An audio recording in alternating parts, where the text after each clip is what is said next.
Everybody, this is a contest submission video for Chris Holden's 100 sub contest.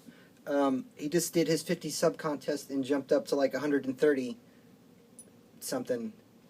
So I'm guessing after word of his 100 sub contest gets out, he's probably going to hit roughly 4,000 and then be the king of all media. And I wish him the best of luck in that endeavor. This is my second attempt to do this video because the first one kind of ended up like this. It's been a long day. I got some sun for the first time in a while because I had the day off and I went and did something cool. So let's get to it. I have the questions written down because I have a crappy memory. I had my books in order. They're right here. They are no longer in order because, like I said, this is my second attempt. But let's get to this because that's easy enough fixed. Question number 1. Your favorite variant cover. I think I only really have like 3 or 4 variant copies or variant cover comics. A couple of them are like local con, not local, but like Planet Comic Con, which is the Kansas City Comic Con.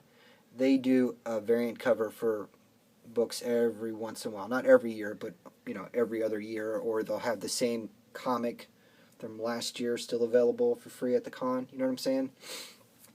Like for 2 years in a row, it was X-Men, Uncanny X-Men 507. And it had the little Planet Comic Con logo on the cover. But that was really the only thing that was different, I think, for the most part. But those covers aren't really anything interesting. And I have some second print stuff, but I don't really consider that a variant cover either. You change the background from purple to gold or white to silver or whatever, then that's not really a variant. But I do have this one. This is Magneto number 6. I'm not a super huge Guardians of the Galaxy fan. The vision of comics is slowly converting me to the cosmic side of Marvel. But I just really dig this art. It's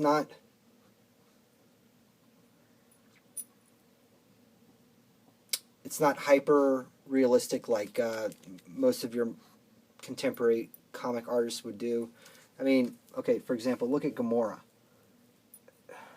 I'm not going to say she's built like a normal person. She's a little skinny, but everybody in the cover is a little skinny, but she's not hyper realistic, if you know what I'm saying. Like Rocket Raccoon looks like a raccoon. Star-Lord's not like super big and bulky. I mean, Drax is huge, but Drax is huge. But yeah, this dude right here getting choked out by Groot isn't obnoxious. I mean, the art's strong, and I dig the color. I like the background, the kind of muted tones. Reminds me of like some Sam Keith stuff. Question number 2. What comic do you think should get their own film? Excellent question, Chris, because like you, sir, I am a huge film buff. And there's a bunch of stuff where I really don't ever want to see it as a movie that I'm a fan of. Like, I don't ever want to see a Y the Last Man movie. Never. It's going to suck, regardless of who or why or what. I mean, it could be a 9-hour-long movie and they'd still be leaving some stuff out. So I don't ever really want to see that. There's just some stuff in comics that I don't think would translate well to film. I don't think this is one of them. This is Cloak and Dagger. I think this would make an awesome movie. There's enough background between these two characters that they could find something plausible that would seem like it actually would happen in a Cloak and Dagger movie to do or something that would actually happen in a Cloak and Dagger comic to do as a Cloak and Dagger movie. I don't think anybody would be offended about the cast of this movie. It's ethnically diverse. It's an original concept for this. It's potentially, it could be really cool. I mean, like, I'm happy for, like, what is it? Power Man and Heroes for Hire? Why the hell is that a TV show?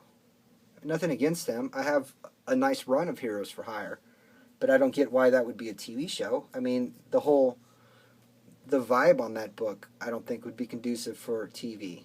I mean, Walking Dead, sure, fine, that works as a TV show. But I mean, you look at like so many crappy characters where you're like, you should have known better.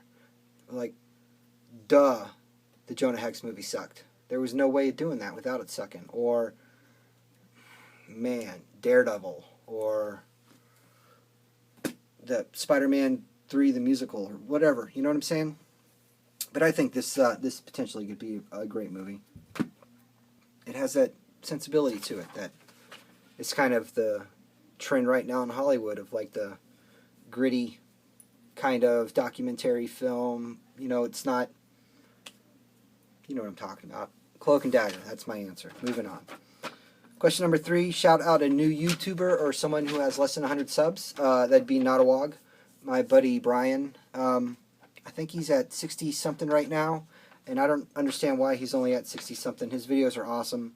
He's a very distinctive personality. He shows some awesome. I mean, his passion for the hobby alone is worth more than 63 subs. My dog's right there doing something weird. I don't know what the hell's going on. Anyway, so Notawog. Question number 4, your favorite Batman-related comic. I don't have a lot of singles in Batman. I do have some trades, so I'm going to count those as comic books for the sake of this question. And it came down to 2. It was either Dark Victory, Jeff Loeb Tim Sell, or Batman, The Dark Knight Returns, Frank Miller and Klaus Jensen. And I went with this. The art in this is amazing. The story is really strong. This is The Dark Knight Returns. That's my favorite. Dog's freaking me out. Question number 5. A book you paid too little for. I'm slowly revealing this again. My latest acquisition that has just made me giddy beyond belief. Super stoked. This book. I'm glad I didn't have to pay more for it, but I totally would have. This book's in awesome shape. The thing, whereas like the only deal is like the little corner, that's nothing. Other than that, zero defect in this book. The pages on the inside are wider than that. This book is in awesome shape. Very happy. Where are we at? And last but not least, one book you would send to CGC. I've thought about this for a while, just for like from a conservation standpoint. I have a couple books that need some help on that front. I need to track down some more Mylar and maybe some microchamber paper, but I think this book right here in particular deserves a little bit more. This book is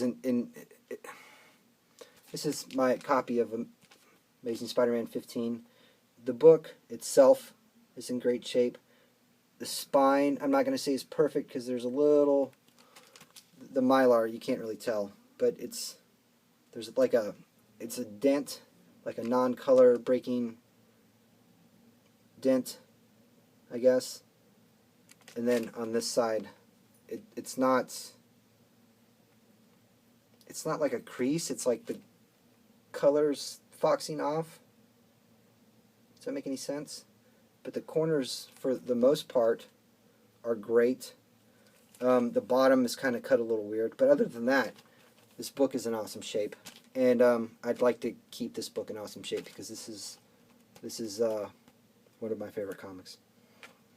So yeah, Chris, again, man, I hope this video will suffice as an entry into your contest, your 100 sub contest. Congrats on that, my friend. It's also super cool that you are doing another contest so soon because, I mean, like, for real, you just did one, and that's cool that you're doing another one. Yeah, right on. Congrats, man. Thanks for watching. I enjoy your videos. More people should enjoy your videos. And one day I look forward to calling you king. So you you have a nice day. Thanks for watching.